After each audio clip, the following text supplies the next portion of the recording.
एक छोटा सा उपाय कर लेना, जिससे आपको ये पता चल जाएगा कि देवी देवता शरीर में आते हैं या फिर उनकी जगह कोई प्रेत आ रहा है, या फिर अगर देवी देवता आपके शरीर में पहले आते थे और अब नहीं आ रहे हैं, तो आपको क्या करना है। पहली बात तो ये कि किसी के भी शरीर में पराशक्ति नहीं आ सकती, माँ जगदम्बा शरीर में नहीं आ सकती।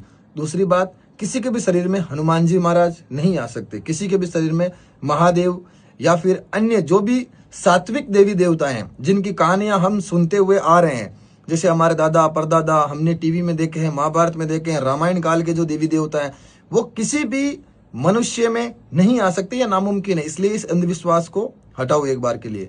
हाँ, ये होता है भैरू जी महाराज हो गए या फिर योगिनिया हो गई या फिर काली माता की शक्ति हो गई, ये एक मनुष्य के शरीर में आ सकते हैं। अब कोई ये भी कहता है कि नहीं, काली माता कैसे आ सकती है। काली माता ऐसे आ सकती है कि काली माता है वो जगत की जननी है, तो ये जो मेरा शरीर है वो भी माँ जगदम्बा की तो एक उन्हीं का तो एक अंश है, तो क्या वो अपने अंश में नहीं आ सकती? बिल्कुल आ सकती है।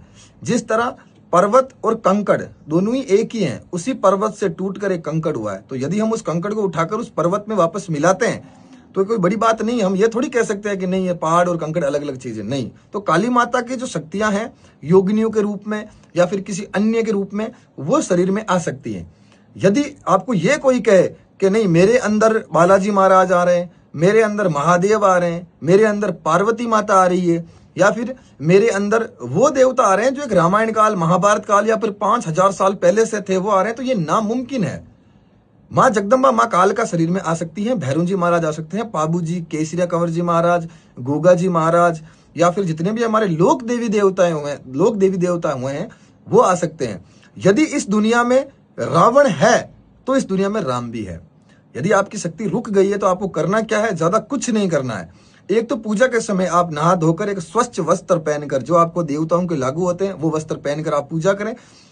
अपने ऊपर से 21 बार कपूर को उल्टा घुमाना है। कपूर को उल्टा घुमाते वक्त साथ में एक लौंग और 2 इलायची और एक पतासे को भी उल्टा घुमाना है।